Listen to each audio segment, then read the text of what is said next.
All right, welcome back. So, example 2. Hopefully you've already marked up your picture a little bit. I feel like I'm ready for a color change. I'm going to go with this blue here.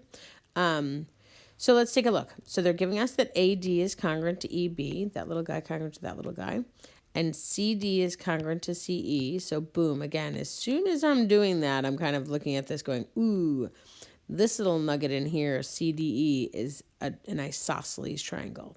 So I'm going to go ahead and take the freedom to right away mark up that these angles are also congruent. Because if these two sides of this little guy in here, again, I'm talking about CDE, is isosceles, then these little two angles, CDE and CED, must be congruent. And now here's an interesting one. I don't want to prove triangles congruent for my proof completion. I want to prove that CAB is isosceles. So I want to prove that this big triangle is isosceles. So again, we talked about it earlier up in the warm-up, but if you want to show something is isosceles, you basically have two options.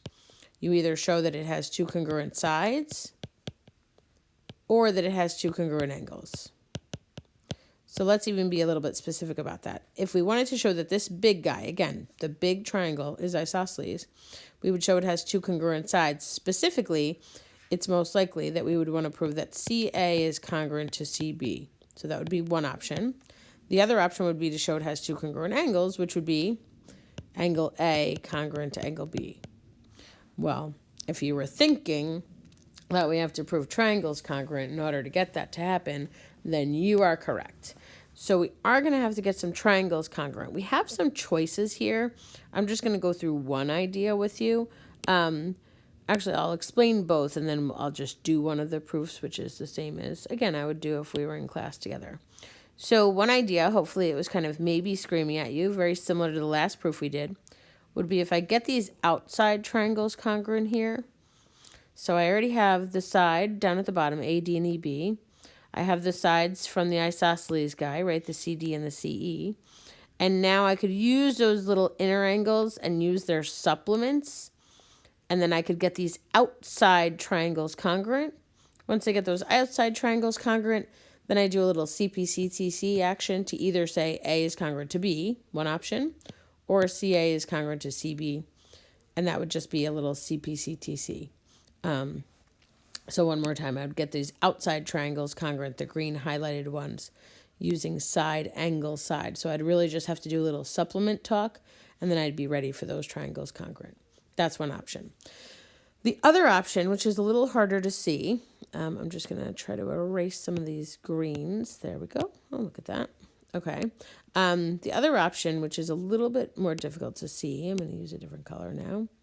Let's just use a yellow. Is if you look at this triangle here,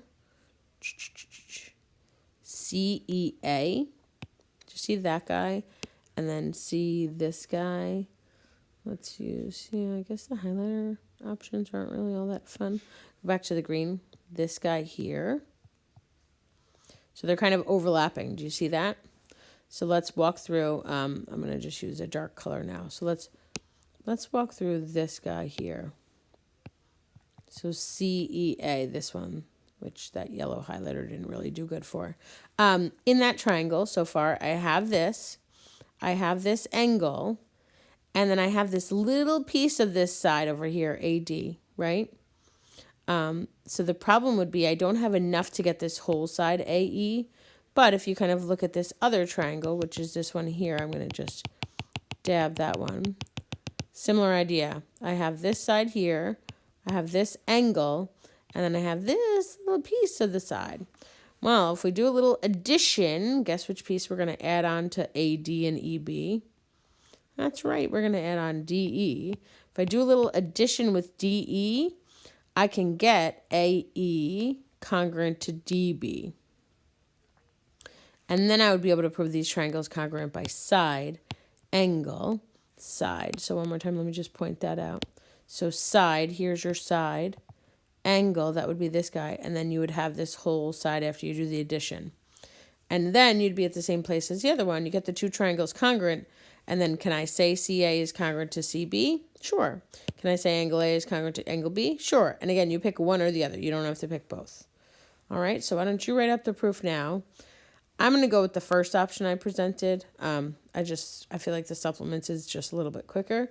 Again, the addition is sometimes a little bit harder to see, but it is something that we should be prepared for. But I'm going to go with the supplements choice. All right, so write that up now. Pause the video and then come back when you're done so we can check in that we have the same stuff.